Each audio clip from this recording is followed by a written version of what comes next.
Business advisory committee की बैठक माननीय ऑनरेबल स्पीकर की अध्यक्षता में होगी।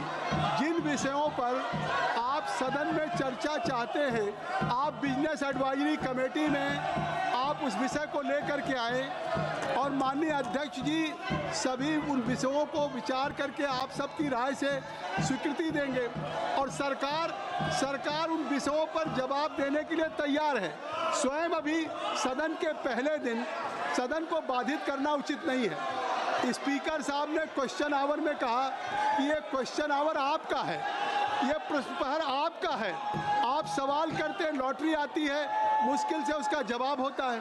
फिर जीरो आवर आपका है, ये बैलेट में आपका आया है। बेनी बेनहन का जीरो आवर है, बेनी बेनहन का जीरो आवर आप बोलना नहीं चाहते, आप बोलना चाहते हैं तो आज जीरो आवर में माननीय जो विपक्ष के सदस्य हैं उनके भी हैं। आप औजला साहब अपने साथियों को बोलने दें। जो विषय आपके दल के द्वारा उठाया जाना है वो संसदीय कार्य मंत्री जी ने कहा है। मेरी बात सुन ले, आप एक बार अपनी सीट पे जाएं, आप अपनी सीट पे जाएं। मैं रिक्वेस्ट करूंगा, एक बार मैं रिक्वेस्ट करूंगा कि आप लोग अपनी सीट पे जाएं। क्वेश्चन आवर में स्पीकर साहब ने कहा था कि हम सभी विषयों पे सरकार जवाब देना चाहती है।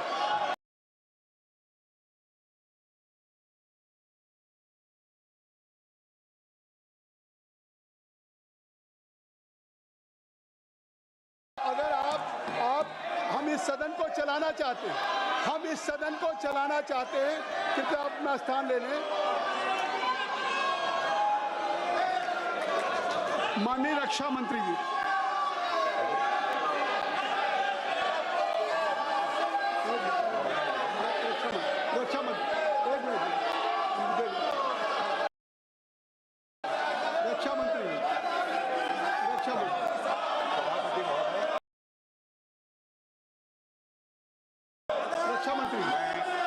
nothing will go on record except only Rक्षा मंत्री।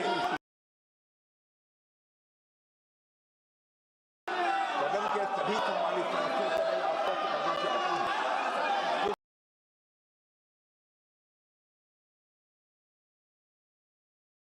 रक्षा से संबंधित जिस विषय पर वो चर्चा चाहते हैं, जितनी भी बड़ी चर्चा चाहते हैं, जितने घंटे की भी चर्चा चाहते हैं, जैसा भी आपके द्वारा अथवा स्पीकर महोदय के द्वारा तय किया जाएगा, उसके तहत हम चर्चा करने के लिए पूरी तरह से तैयार हैं। जब माननीय रक्षा मंत्री जी कह रहे हैं, माननीय संसदीय कार्य मंत्री जी ने कहा, अब माननीय रक्षा मंत्री जी ने कहा कि कोई भी विषय हो सरकार उस विषय पे चर्चा करने के लिए तैयार है। सरकार आपके द्वारा उठाए गए विषयों पर जवाब देने के लिए तैयार है। औजला जी, आपके द्वारा जो भी आखिर कोई विषय आप बिजनेस एडवाइजरी कमेटी में लाएंगे, मैं आपसे अपील करूंगा,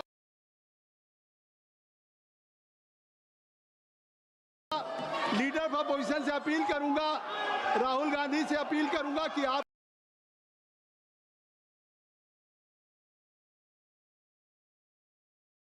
कृपया, जब जीरो आवर है और आज बिजनेस एडवाइजरी कमेटी की बैठक है, जो विषय भी आप चाहते हैं वो बिजनेस एडवाइजरी कमेटी में रखा जाएगा।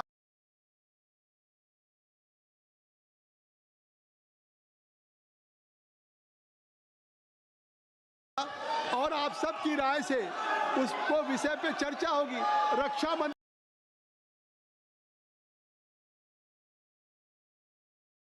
जी ने अभी कहा है, संसदीय कार्य मंत्री ने कहा है, अभी संसदीय कार्य मंत्री ने कहा, ये सदन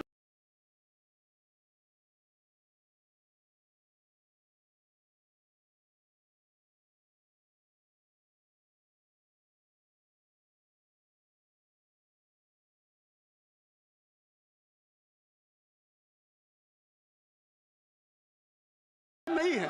ये देश की जनता इस बात को देख रही है। देश की जनता मानसून सत्र के दिन पहले दिन आपने देखा कि सरकार तैयार है। प्रधानमंत्री जी ने कहा कि ये विजयोत्सव का पर्व है।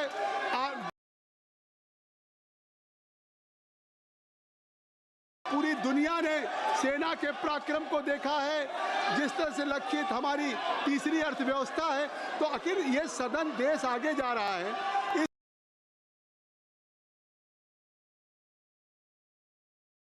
सदन में अगर आप चाहते हैं, हम बिल्कुल समय देंगे। आज आप सब लोग अपनी सीट पे जाएं, अपनी सीट पे जाएं, हम समय देंगे। जब कह रहे हैं माननीय रक्षा, नहीं, ये सदन ऐसे नहीं चलता। हम कोशिश कर रहे हैं,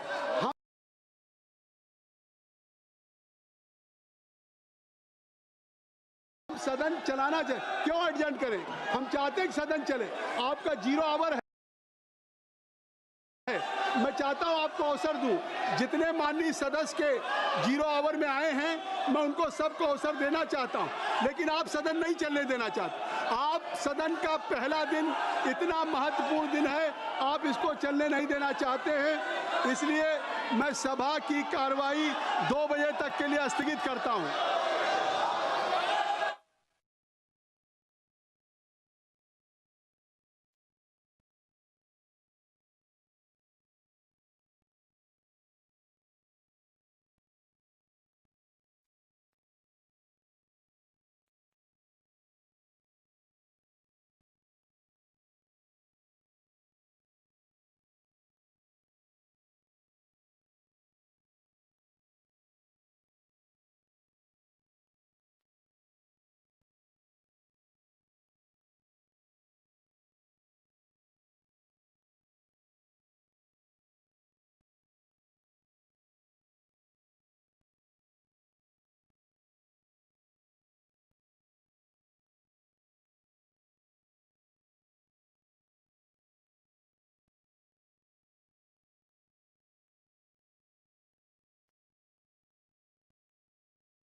Time. So whenever these incidents happen, and if the black box gets damaged, black box is the flight data recorder, which has all the necessary information which gets recorded. And whenever there is a slight damage that happens, it was always, it came to that point, sir, where we were sending the black box outside to the original equipment manufacturer and getting it decoded from that state of manufacture only. And it was for the first time that as a country, India took a stand that the black box which was achieved, even if it was damaged, that the whole decoding process is going to happen in the country, and we have successfully done it in the country also. The AIB has been successful in decoding the entire data which was available, even if the black was from the outer side, if it was looking damaged also. And once the AIB has achieved the decoded the data, which was achieved from 2 different things. One was the flight data recorder, which has the data numbers, and also the cockpit voice recorder, which has the audio, this thing. So all these things, taking out the facts, the investigation processor runs on 3 principles, which is to find out what happened, how it happened, and why it happened. And preliminary report, it is called the preliminary report because it can't address all the things and all the questions that we have right now. And what we have done, what the AIB has done, in fact, through the preliminary report is to kind of address what happened. Based on the facts it found out in the CVR, based on the facts it found out from the FDR, and only the facts that it was able to determine was mentioned in the preliminary report. And to come out with the suggestions or to come out with the exact cause of what happened and to come out with the further future action on, it can be the Boeing 787 or the series or the fuel switches and many things which have come under question, or the avionics which you have also mentioned in your question. To have a definitive answer and a definitive future correction measures, we have to look at the final report, sir. And I can say this to the House and through you to the people of this country also, that the AIB has a very definitive, thorough, rule-based process. They are very transparently looking into the process right now, and they are totally unbiased. This also I can say that the AIB is totally unbiased and looking into the facts. Now, there can be many questions also. I have seen multiple articles myself. I have seen multiple articles not only by the Indian media, but also the Western media trying to promote their own narrative, their own viewpoint, their own kind of consideration. But I have to tell you that the way we are seeing the investigation is through the facts. We want to stand by the truth, not what is happening with the pilots or not what is happening with the Boeing or not what is happening with the Air India or any other stakeholder which is this. We want to stand by the truth. We want to find out what exactly happened, and that is only going to be coming out once the final report has been placed.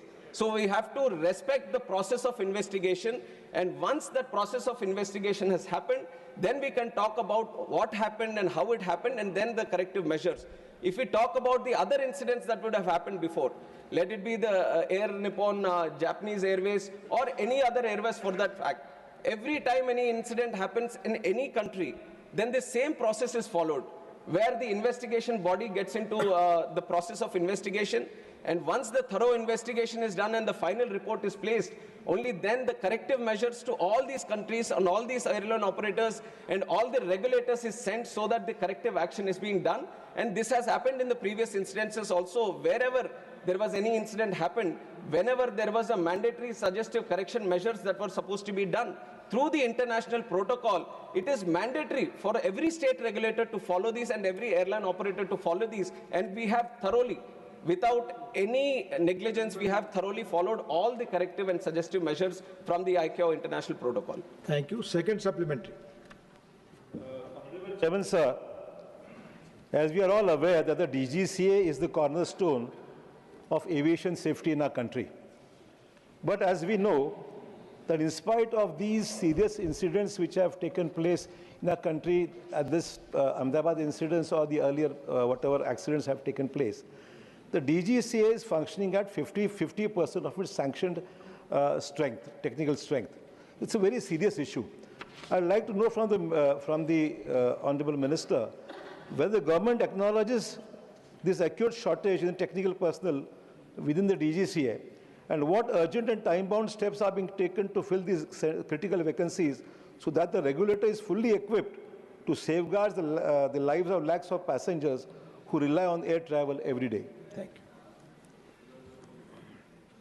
Sir, we all know the kind of progress civil aviation took in the last 10 years, and I have also been time and again talking about the tremendous numbers depicting the growth that we have seen in the country, right in the number of aircrafts or the passengers that travel through who prefer air travel, or the number of airports. Everything has almost doubled in the last 10 years, or more than doubled in the last 10 years, sir. Even after we see that the COVID, which was a major road break for civil aviation, we have crossed the pre-COVID numbers, and we are seeing a tremendous growth in civil aviation network. And this is why we from the ministry also recommended that we need to create more posts in this DGCA, so that the surveillance or the safety or the security of civil aviation is very much intact with the tremendous robust growth that we are seeing. And this posts that we are seeing which are vacant, which has come to discussion, is the posts which have been created in last year and over the period of last 2 to 3 years. And we have to understand that creation of posts and recruitment of posts is a continuous process. And there is UPSC which is also involved. And we from the ministry are in continuous discussion. And last year itself, we have recruited 103 posts, which in the history of DGCA was the highest number of posts which was recruited. And this year we have planned to recruit 190. Where UPSC also has come forward, and by October, end of October, we are going to recruit 190 posts for this DGCA. And the other thing, which is more practical that I want to tell the House, is that these are very niche and technical posts. It's not like we have a huge pool. This is a limited pool of subject matter experts, let it be the engineers or the pilots or medical experts, aviation-related experts. This is a very specific pool of people that we are trying to pick up from.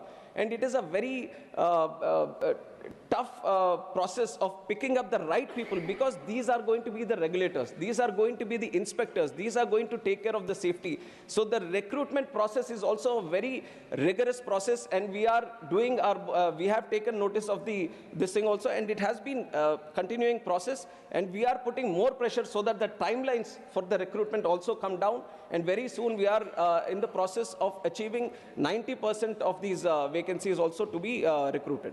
Thank you. Third supplementary, Manisri R. Girirajan. Thank you, sir. I would like to know from the Honourable Minister whether the government has formed any high-level committee and formulated any new norms and procedures to be adopted and complied during the safety audits and routine inspections of each and every flight before the takeoff, and to provide special refresher training to ensure the physical, mental and emotional stability of the pilots are stable and fit to fly after they complete the 1,000 hours of flight. Thank you, sir. Thank you. Sir, like I said, after the incident itself, aircraft investigation bureau, they are running the investigative process into finding out how and why the incident happened. And on the other side, overlooking in a holistic approach on the safety measures and what can be done further. Because not only within the country, we are also trying to study other countries across the world where there might be better safety measures in their own countries. So we have also formed a high-level committee under the chairmanship of Home Secretary, and all important people from the aviation are also participating in it. And they are calling people from multiple sectors who are necessary to give more suggestions regarding this. And it is an ongoing process, sir. It was formed right after the incident, and it has got a timeline of 3 months so that they can have multiple meetings within this. And the question which has been put up by the honorable member is also discussed within that committee, and we are all hoping that they come up with some good measures. We already have very robust safety mechanism in the country. We all have to be aware of this process, that it is not that something extravagant or something outside the box is required for the country. We have a very good safety mechanism. Today, if you look at the numbers, today domestically there are 2,909 departures that are happening in the country. 2,909. And internationally, if you look, 624. So overall, the number of departures that are happening every day from the country is 3,500. And around 5 lakh passengers are traveling every day by air. Even today, these are numbers that I have taken from today. So 5 lakh passengers are traveling safely every day. 3,500 flights are taking off every day from the country. So we have a very good process, but we are not stopping there.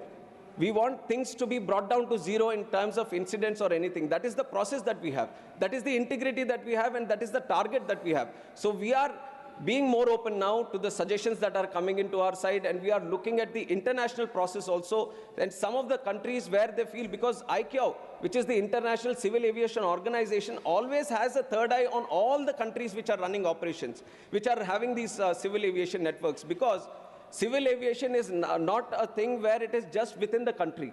It is not limited within the country. There are airlines from our country which are registered in India going into other countries and picking up and traveling passengers of other countries also.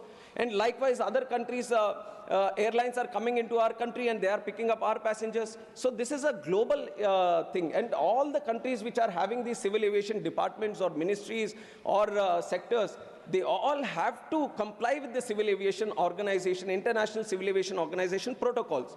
And we have been very committed to maintain those protocols. And we have a very effective score of 85 in the International Civil Aviation Organization safety score. And there are other countries, and you have to imagine the numbers that India has. We have more than 160 airports in the country. And I've given you the number of passengers that are traveling every day. In other countries, you might say that New Zealand or UAE or this thing, how many airports they have? 1, 2, 3? And we are operating at such a vast scale. And that is not like an excuse I'm putting, but that is the kind of growth that we have seen in the country and the kind of growth we are trying to maintain by also having a 100% safe and secure civil aviation network. Dr. Fauzia Khan. Sir, I would like to ask the Honorable Minister that a Boeing B7878 aircraft, VTANW, was involved in an air turnback incident due to in-flight shutdown of engine 1 of flight number AI131 during climb on the 4th of August 23.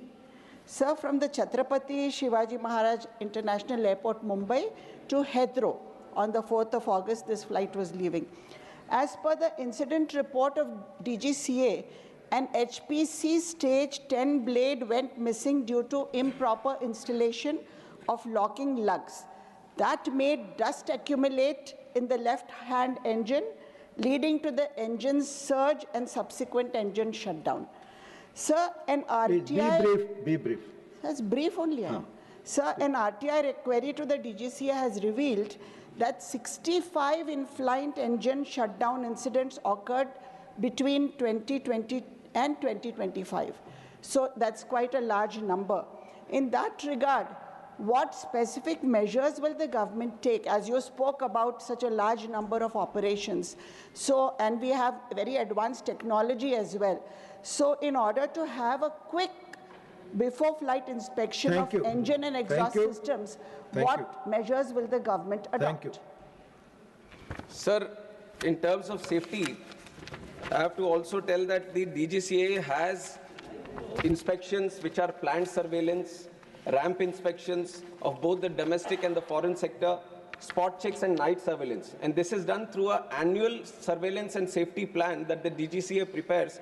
And based on the regular checking that happens, they have a overlooking safety audit also that is happening all over the country. And they keep monitoring each and every plane. They keep monitoring each and every airport and all the safety measures that are being listed.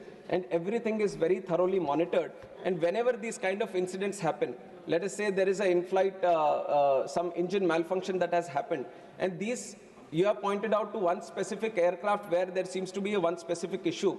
But there are multiple kinds of issues that can happen. Some may be due to the weather, or some might be due to bird hits that happen. So there are multiple unpredictable and weather-related issues also that are there. Everything is properly taken into account. But for that, to ensure that the operations are still safe, even if it is mid-flight journey or on the ground, any incident that is happening, there is a thorough protocol. And it is not that we have invented the protocol or we have invented the safety process.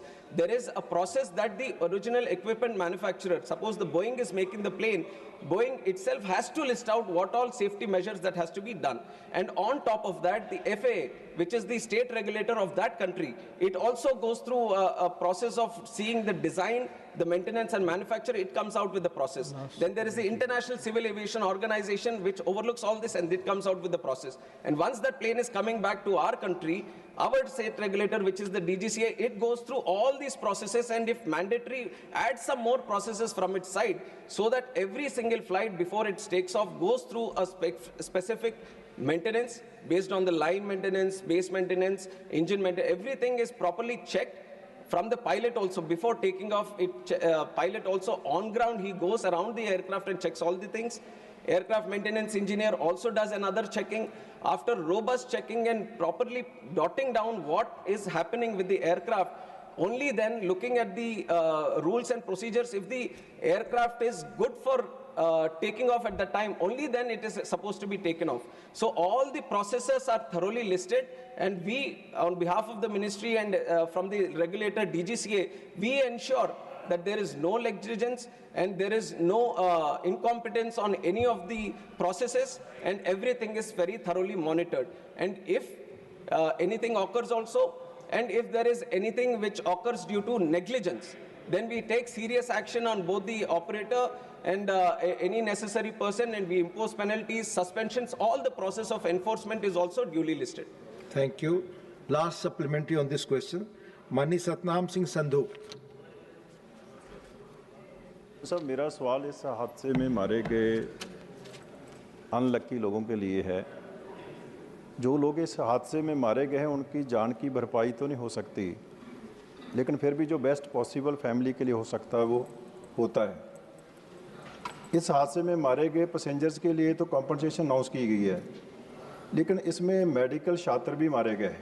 एक medical college के students जो अपने hostel में खाना खा रहे थे, मेरा सवाल उनको लेकर है कि उनके लिए कॉम्पनसेशन हुई है और क्या उनकी फैमिली जो ट्रॉमा में है उनको कोई साइकोलॉजिकल हेल्प देने की कोशिश की गई है? धन्यवाद।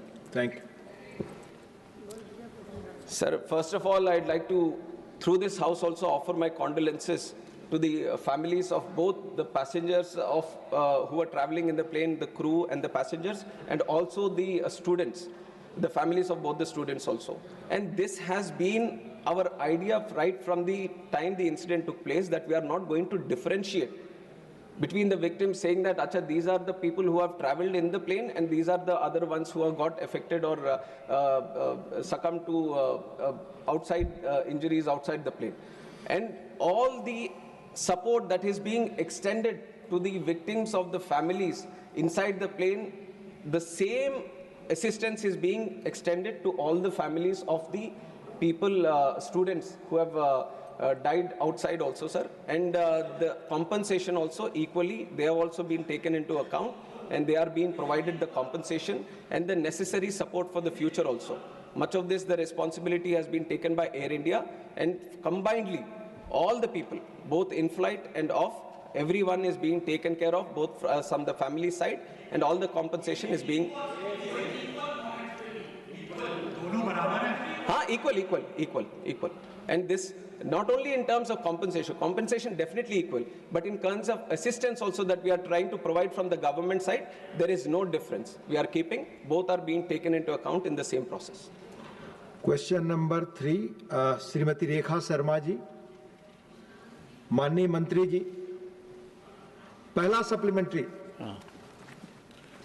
Sir, through you, I would like to ask Honorable Minister, sir, whether the government has undertaken specific initiatives to promote digital upgradation and adoption of emerging technologies, such as artificial intelligence among MSMEs in Haryana, to enhance productivity and competitiveness. माननीय मंत्री जी।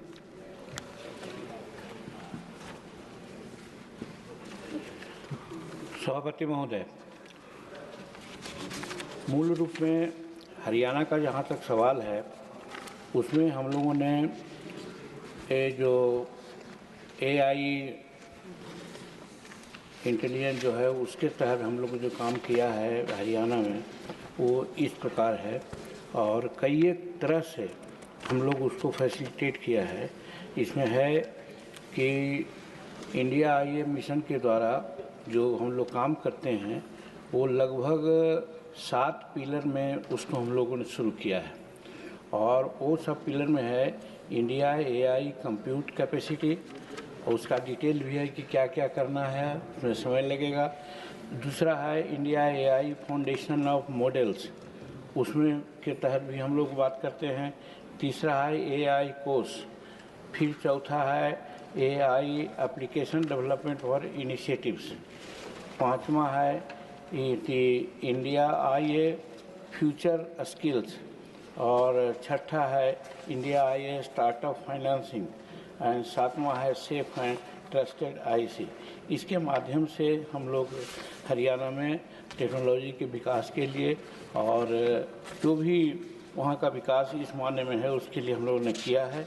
और उतना ही नहीं, उसके अलावे और सारी बात है डिपार्टमेंट ऑफ टेक्नोलॉजी कम्युनिकेशन में हम लोगों ने यूज़ किया है, जिसमें संचार साथी है और ASTR के थ्रू भी हम लोग डिलेक्टेड साइबर प्लांट्स को भी लीक किया है, जिससे किसी प्रकार से साइबर क्राइम नहीं हो सके।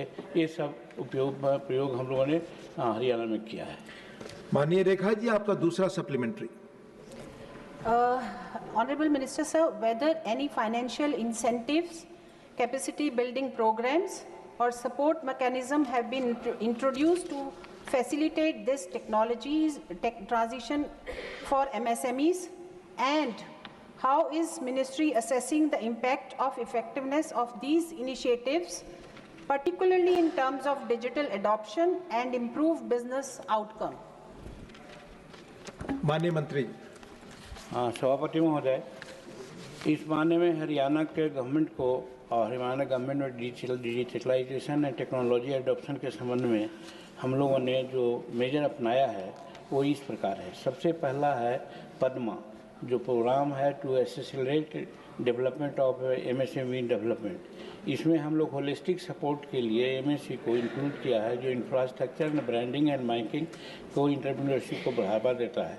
और इसमें हम लोग जो फाइनेंशियल सपोर्ट की बात आती है 1000 करोड़ रुपया इसमें हम लोगों ने लगाया है। फिर दूसरा है assistant for technology acquisition scheme. इसमें भी हम लोग लगाया है कि जितना भी न्यू पेरेंटेड टेक्नोलॉजी है उसको इन्हांस करना है और ये डिमांड बेसिस पर है। जो भी डिमांड करेंगे हम लोग उसमें देंगे, लेकिन उसमें मोटा मोटी अभी तक 50 लाख लोगों को, जिसमें 75% सब्सिडी दिया है हम लोगों ने। फिर तीसरा इनका है हरियाणा ग्रामीण उद्योग विकास योजना है। इसमें भी हम लोग इंडस्ट्री